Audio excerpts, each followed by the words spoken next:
Assalamualaikum warahmatullahi wabarakatuh. Selamat datang di PKS Podcast. Go PKS Go. Bersama saya Muhammad Khalid, juru bicara Partai Keadilan Sejahtera. Episode kali ini kita kehadiran narasumber yang sangat istimewa. Beliau adalah Wakil Wali Kota Depok. Selamat datang Bapak Imam Budi Hartono. Ya, Assalamualaikum warahmatullahi wabarakatuh. Waalaikumsalam Selamat sore. warahmatullahi wabarakatuh. Tadi harusnya saya salam dulu ya. Assalamualaikum warahmatullahi wabarakatuh. Waalaikumsalam warahmatullahi wabarakatuh. Waalaikumsalam, oke. Biar lebih enak ngobrolnya kita panggilnya Bang Imam aja ya. Siap. Siap, Bang Imam. Terima kasih Bang Imam sudah hadir dalam podcast kami. Ini adalah podcast edisi kedua ya. Ketiga. Jadi pertama dengan Bapak Presiden Ahmad Saihu. Wah, luar biasa. Kedua dengan Profesor Firman Nur kemarin. Dan yang ketiga ini dengan Bang Imam. Oh ya, terhormat banget saya. Alhamdulillah akhirnya bisa hadir dalam podcast kita. Tapi sebelum mulai nih Bang Imam, saya punya pantun nih buat Bang Imam. Siap. Tapi nanti dijawab ya pantunnya ya. Siap. Pisang kepok enak rasanya. Cakep. Beli di pasar murah harganya. Luar biasa. Kota Depok insya Allah sejahtera warganya. Amin. Bang IBH pemimpinnya. Amin. Doa ya. Dan insya Allah semoga Depok semakin maju kotanya, semakin sejahtera di bawah kepemimpinan Amin. Bang Imam. Amin. Nah sekarang yang kedua pantunnya nih Bang. Nah, pemain Liverpool terkemuka. Cakep. Namanya Muhammad Salah. Keren. Podcast mari kita buka dengan ucapan basmalah. Bismillahirrahmanirrahim. Nah sekarang giliran Bang Imam nih. Wah, gitu pantun. Ya, pergi berburu di akhir pekan. Asik. Keluar kampung masuk ke hutan. Cakep. Bapak Ibu yang mendengarkan, sehat selalu saya doakan. Alhamdulillah, Masya Allah. Doa-doa semua nih pantunnya ini, soleh-soleh. Amin. Baik Bang, ini ada sebelum kita mulai nih Bang, ada beberapa pertanyaan singkat. Ada pertanyaan singkat yang harus Bang Imam jawab. Jadi ada dua pilihan. Nggak boleh milih atau, nggak boleh. Jadi kalau ada pilihan A atau B, maka pilih salah satunya. Siap. Dijawab cepat. Ya. Siap. Oke. Siap belum? Siap. Oke, kita mulai ya. 1, 2, 3. Soto Betawi atau soto Bandung? Soto Betawi. Goes atau lari? Lari. Messi atau Ronaldo? Ronaldo. Sarah atau Zainab? Zainab. DPR RI atau wali kota? DPR RI. Wah. Jawa Barat atau DKI Jakarta? DKI Jakarta. Oke. Ini menarik nih. Coba ya saya tanya yang terakhir nih. Jawa Barat atau DKI Jakarta? Kenapa Depok kan masuk Jawa Barat? Kenapa memilih DKI Jakarta? Ya, Jawa Barat itu memang provinsi dari Kota Depok. Yap. Tetapi dari berbagai sisi itu Depok lebih dekat ke DKI. Okay. Contoh dari sisi kepolisian kita Metro Jaya, bukan Polda Jabar ya. Terus yang kedua dari sisi plat nomornya juga B, bukan D. Itu. Oh iya. Dari sisi jarak ke DKI paling 5 menit 10 menit. Kalau ke Jawa Barat sampai 2 jam. Masuk ke kotanya ya. Masuk ke kotanya. Jadi lebih mendekatkan ke DKI. Oke. Lebih memudahkan, dan warga Depok yang ke DKI itu sehari kalau yang di komuter lah, di komuter itu 60.000 orang, baik yang bekerja maupun yang sekolah. Jadi kalau kenapa mindset kami itu DKI karena banyak keperluan dengan DKI, kemudahan yang baik terutama bagi masyarakat Kota Depok ya. Itu ceritanya begitu. Jadi itu ya. Jadi kalau kan ini ada lagi diskusi cukup ramai juga ya di DPR RI dengan pemerintah juga ya terkait setelah Undang-Undang IKN itu disahkan, ya kan? Ini bagaimana nasib Jakarta nih? Karena bukan lagi ibu kota gitu kan? Terus ada pilihan gitu ya. Apakah Jabar Raya ataukah DKI Raya gitu ya? Gitu ya. Kemudian waktu itu sempat Pak Wali Kota Bapak Idris menyampaikan ya Depok, lebih tepat untuk masuk ke DKI Jakarta begitu. Nah ini selain penjelasan tadi, apa yang kira-kira yang paling make sense rasional dalam menjelaskan itu ke publik? Iya, ini karena terkait masalah IKN dan kalau memang jadi DKI tidak menjadi ibu kota, maka DKI akan menjadi provinsi sama seperti Jawa Tengah, Jawa Timur, ya, dan provinsi yang lainnya tidak merupakan daerah khusus ibu kota. Ketika sudah jadi provinsi, maka selayaknya undang-undangnya mengatur tentang provinsi yang memiliki kota kabupaten. Dan 5 wilayah atau 6 wilayah yang ada di DKI Jakarta mungkin bisa dikembangkan dengan mengikutkan Jabodetabek. Sehingga memang pertama adalah dari sisi kedekatan sudah dekat, dari sisi Jawa Barat sendiri memang rentang kendalinya cukup terlalu luas. Dan dia ada 27 kota kabupaten. Kalau Depok dan Jabodetabek keluar bisa mengurangi rentang kendali Jawa Barat, sekaligus bisa fokus membangun Jawa Barat lebih mudah ya, karena nanti hal-hal yang diberikan kepada pemerintah kota Depok dan Jabodetabeknya bisa diberikan kepada kota kabupaten lain. Jadi ini cocok dengan konsep megapolitan yang dulu pernah digagas itu ya. Jadi kota-kota penyanggah itu ya, kota-kota penyanggah itu lebih tepat bergabung dengan Jakarta daripada rentang kendali di Jawa Barat. Betul, ini konsepnya lama dan daya dukung Jabodetabek atau daerah aglomerasi ini kepada DKI menjadi utuh gitu. Aglomerasi. Ya. Itu gimana itu bahasa sederhananya gimana itu Bang Imam? Aglomerasi itu daerah penyangga sebenarnya dari ibu kota ya, dari sebuah bukan ibu kota saja sih. Misalkan kalau Surabaya itu Surabaya Raya gitu ya. Sidoarjo dan sebagainya itu bagian wilayah yang mendukung sebuah kota yang dibesarkan, yang diramaikan oleh penduduk sekitar kota kabupaten di sekitarnya. Ini kalau aglomerasi DKI Jakarta kan berarti didukung oleh Jabodetabek. Oke.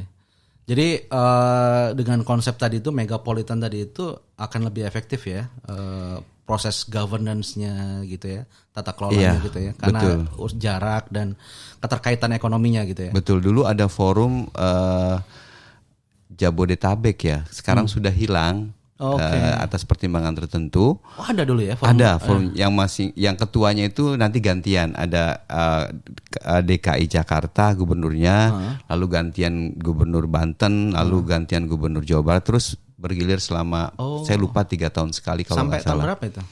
Sudah hilang, saya lupa tahun berapanya, tapi dulu awalnya ada. Jadi bagaimana menyatukan konsep pembangunan yang berbeda provinsi, karena di situ ada irisannya seperti sungai, situ, jalan, dan lain sebagainya ya.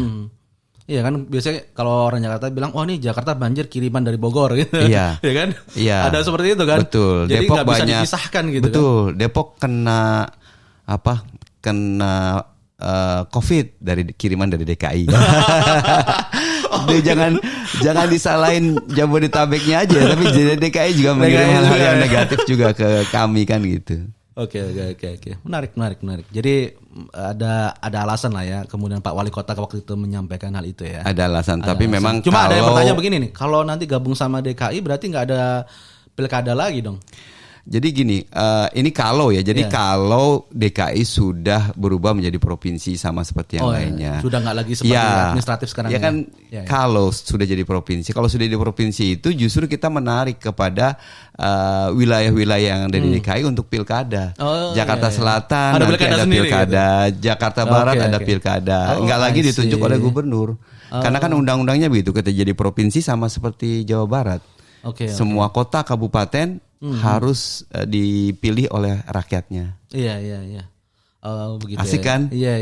Jadi walaupun Depok gabung dengan Jakarta dengan konsep provinsi tadi, tetap ada pilkada. Iya, ada dua hal. Pertama adalah pilkada. Baik tadi Depok maupun Jakarta Selatan itu nanti jadi pilkada. Yang kedua terbentuknya DPRD. DPRD Kota Depok, nanti ada DPRD Jakarta Selatan. Nah ini harus ada tambahan lagi. DPRD. Ada tambahan, bukan kita yang dihilangkan, tapi DKI yang menambahkan.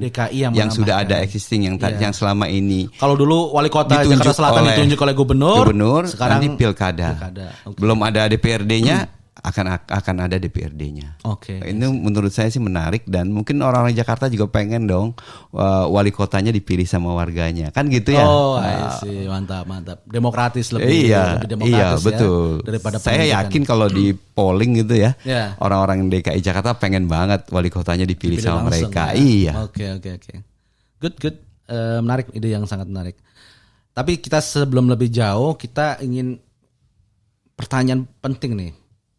Sejak kapan nih tiba-tiba Bang Imam ini masuk politik gitu ya? Apa yang melandasi Bang Imam harus terjun politis kemudian sekarang jadi wakil wali kota?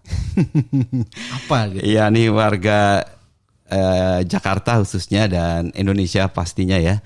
Salam kenal dulu, saya Imam Budi Hartono. Saya lahir di Jakarta. Oh, lahirnya Jakarta. Di Setiabudi, Jakarta Selatan. SD, SMP, SMA di Jakarta, SMA Negeri 3 Jakarta saya. Oh, iya. Nah, setelah itu saya kuliah di UI, masuk di UI. Jurusan apa, Bang? Jurusan Teknik Gas Petrokimia. Jadi ketika engineer. tukang insinyur lah ya. Yes. Karena kemarin itu waktu kampanye kita punya pantun. Pantunnya gini nih. Gimana tuh? Si Pitung jagoan Betawi, Cakep. jago silat pintar mengaji. Cakep. Wali kotanya Pak Kiai, Weh. tambah mantep wakilnya lulusan UI. Area UI nih. Di yellow jacket. Oh iya, karena Depok kan identik sama UI ya. Iya, Boleh iya, dong iya. anak UI jadi wakil wali Tapi kota. waktu masuk itu emang sudah pindah ke Depok UI? Pas saya masuk UI, Tahun berapa itu, Bang? tahun 87 UI pindah ke Depok. Oh. Nah, akhirnya ditarik ke Depok dan dapat istri orang Depok. Jadi deh, jadi wakil wali kota Depok. iya. Memang nggak kebayang ya jadi politisi karena tukang insinyur pengennya sih kerjanya di Pertamina gitu ya, di perusahaan-perusahaan minyak karena arahnya ke sana. Tapi ternyata reformasi membuat kaki saya tertarik ke sana. Ditarik lah ya, bukan tertarik sebenarnya, ditarik ke sana dan menjadi anggota DPRD Kota Depok tahun 99. Waktu masih PK. Waktu masih Partai Jadi Keadilan. Bang Imam ini generasi awal Partai Keadilan di Depok. Betul banget. Ketuanya jangan-jangan. Ya ketua DPD-nya saya. Ketua DPD-nya. Iya. Ya. Oh, jadi waktu PK sudah jadi ketua. DPD PK. Sekarang ketua DPD PKS kembali ke tahun 99 ya. Luar biasa. Jadi saya 2 periode di DPRD Kota DPRD Depok, Kota Depok. 99 2004 2009. Setelah itu oleh PKS dicalonkan ke provinsi di Jawa Barat. Saya jadi lagi sampai kemarin 3 periode. Di periode ketiga baru tahun pertama ditarik untuk menjabat untuk mendampingi Pak Kiai Muhammad Idris sebagai wakil wali kota. Dan Allah takdirkan jadi. Jadi luar biasa. Anak UI jadi wakil wali kota Depok. Betul. Tapi Alhamdulillah. saya tuh pernah lihat ada buku yang berjudul Anak Supir Jadi Wakil Wali Kota. Ya, ini siapa penulisnya ini? Ya ini kebetulan saya bawa ya. Weh. Nih saya bawa nih Pak. Gimana? Weh, tolong nih. Sorot ya. Ini ya.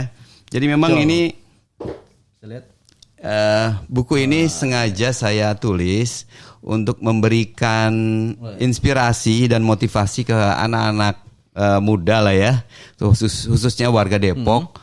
Jangan karena keterbatasan ekonomi tidak punya cita-cita yang tinggi. Ya. Nah, Jadi ayahanda seorang sopir. Iya, bapak saya orang supir, seorang supir, ibunya hanya ibu rumah tangga. Saya 7 bersaudara, anak Nomor kelima, rumah ngontrak gitu kan. Tapi dengan semangat dari ayah ya, bekerja keras, ibu mendoakan, jadilah sosok Imam Budi Hartono yang sekarang jadi wakil wali kota. Gitu ceritanya. Apa motivasi dari orang tua sehingga sampai Bang Imam bisa kuliah di UI, menjadi politisi yang cukup berhasil dan sekarang jadi wakil wali kota? Itu Saya memang nggak pernah nanya ke emak saya, ke bapak saya nggak pernah nanya. Tapi kalau saya pikir, kenapa mereka menamai saya Imam Budi Hartono? Nah, pasti kan punya yang namanya itu adalah doa dan cita-cita.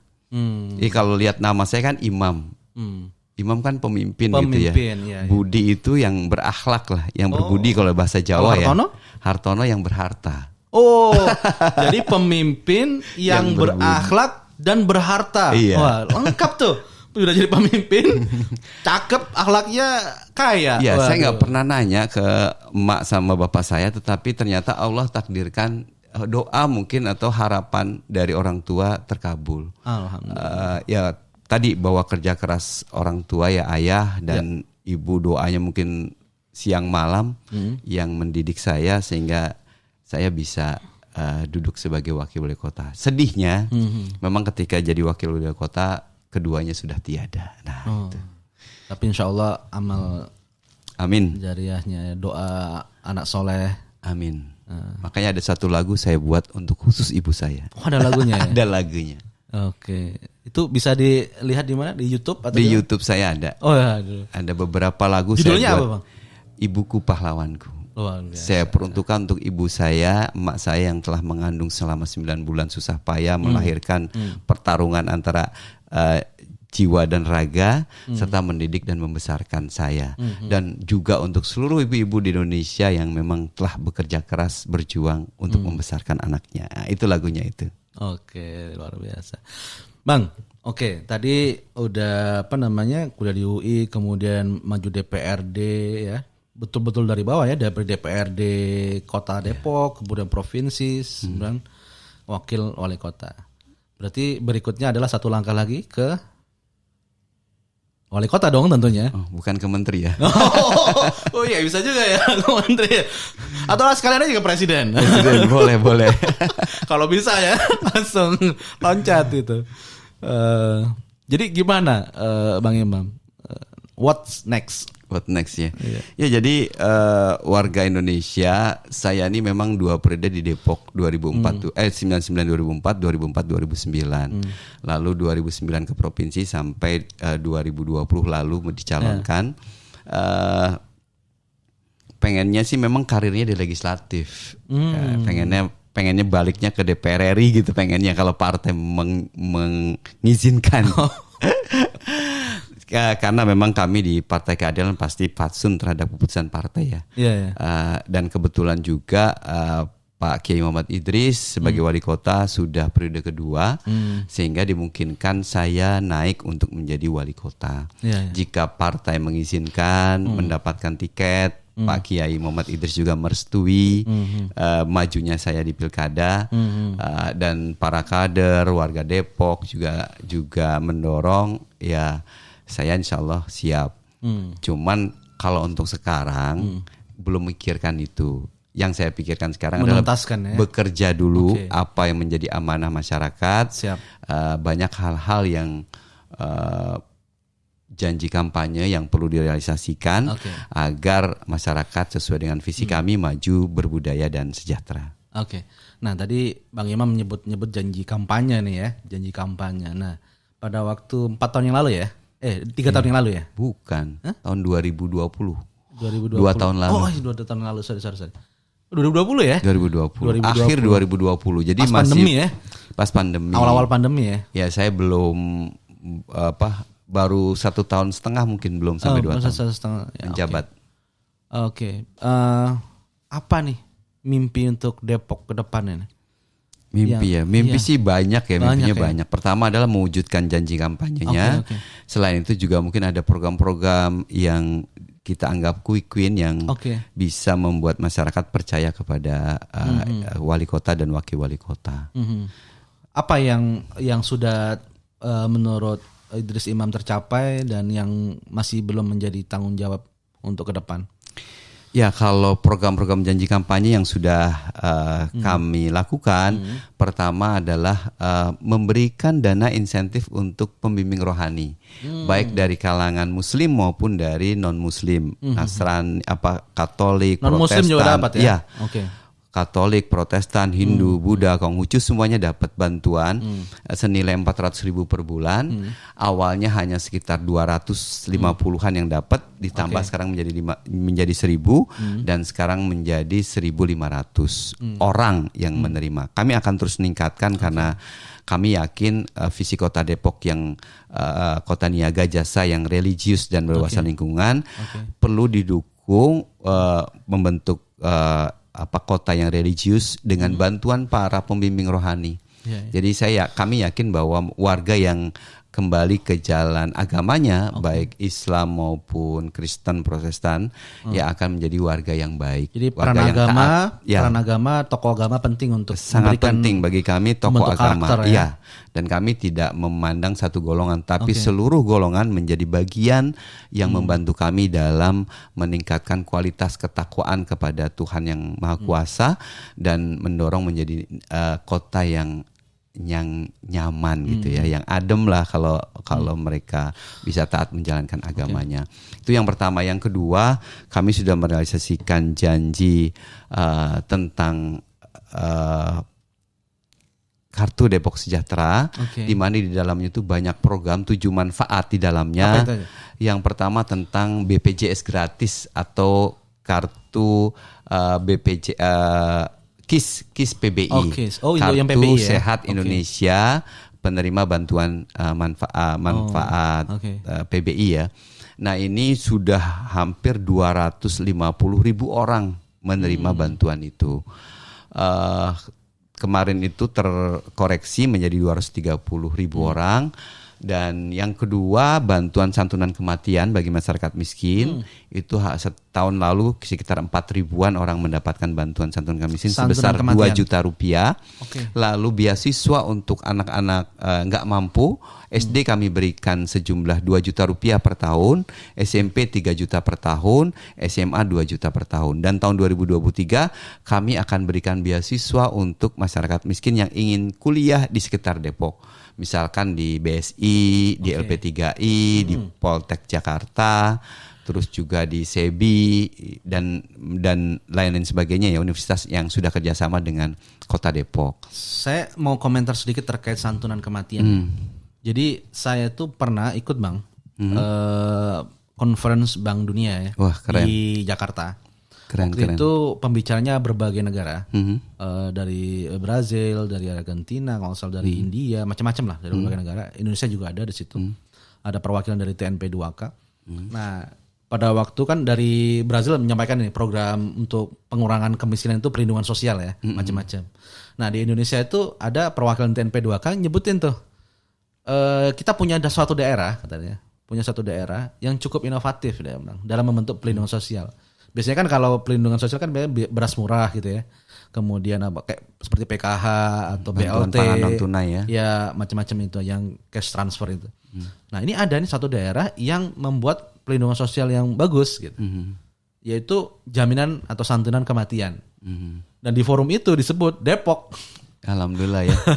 Saya bilang, Depok saya bilang. Jadi dan itu menjadi benchmark dan itu akhirnya daerah-daerah lain dicontoh sama daerah lain.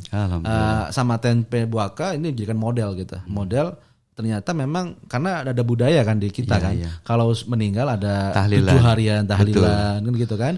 40 harian gitu ya. Betul. Jadi ketika ada santunan atau bantuan dari pemerintah ketika keluarganya meninggal itu sangat berdampak sekali, sangat terasa sekali dan itu luar biasa. Ya, landasannya memang kita memberi santunan kematian itu pertama adalah untuk biaya mengubur ya.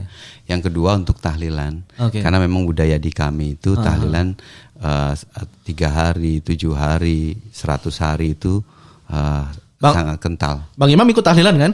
Ikut dong. Kan soalnya ada yang negatif-negatif tuh PKS gak ikut tahlilan katanya. Bener gak gitu? Mertua saya kemarin wafat juga. Kita 7 harian, 40 harian, 100 harian. Jadi saya itu kadang-kadang ketawa juga gitu. Kadang bilang PKS itu gak mau tahlilan. Saya itu Bang lahir dari keluarga besar NU. Ya kan? Mulai ikut tahlilan itu mulai mungkin dari kandungan kali. Ikut tahlilan sampai gede nggak pernah nggak ikut tahlilan gitu kan. Tapi memang ya kadang-kadang ada fitnah-fitnah semacam itu dan ya kalau di Depok juga ada fitnah gitu, gitu ya. Tahlilan, maulidan ya. Itu kan udah kalau kita nih ya udah biasa kalau di NU kan melakukan itu ya. Ya kan dan PKS juga nggak ada yang masalah untuk melakukan itu. Di Depok juga merasakan juga ya, ada info-info begitu ya. Iya, karena saya lama di PKS ya, kadernya memang beragam, bukan sekedar dari kalangan-kalangan tertentu saja ya. Beragam. Dari Muhammadiyah ada, dari NU apalagi, dari PSIS ada, berbagai kalangan ada di kota. Ya. Iya. Titik temu. Bahkan kan yang non Muslim juga ada kan? Iya. Dari wilayah timur Indonesia Timur banyak sekali. Baik anggota dewannya maupun anggota partainya. Benar. Jadi kemarin tuh ada anak-anak muda juga datang ke saya, mereka kaget mendengar informasi bahwa PKS itu ternyata bukan Muslim saja. Saya bilang, wah banyak, saya bilang anggota dewannya pun wilayah timur rata-rata non-Muslim. Itu yang memang tidak tersosialisasikan secara baik. Iya betul. Ini pertanyaan para duta besar kalau datang ke DPP juga sama itu. Ketika dijelaskan di Indonesia Timur banyak anggota legislatif kita yang non Muslim, mereka juga kaget. Oh ternyata ada ya gitu. Iya. Dan ini memang perlu kita ini menyuarakan hal itu ya. Betul. Sebagai sebuah informasi yang proporsional. Betul. Termasuk dalam pemerintahan Kota Depok. Selama ini saya beberapa bulan ke belakang kemarin, saya ketemu dengan Persatuan Pendeta. Mereka juga sangat kaget tentang image PKS yang selama ini mereka dengar kurang bagus. Pemerintah Kota Depok kurang bagus gitu. Oh gitu. Nah, mereka baru tahu bahwa ada kegiatan atau program Bimroh yang diperuntukkan untuk selain Muslim. Padahal dari kalangan mereka juga mungkin ada, tapi tidak disosialisasikan secara baik. Bantuan hibah untuk gereja, untuk pura, itu juga ada untuk kegiatan. Sampai mereka boleh nggak Pak untuk AC di gereja? Boleh, saya bilang. Asal ya nggak boleh itu buat beli tanah gitu. Kalau untuk ngebangun boleh. Peralatan ya, perlengkapan. Iya, prasarana. Ya, kursi, AC, kegiatan kerohanian diperbolehkan. Yang penting tidak untuk beli tanah.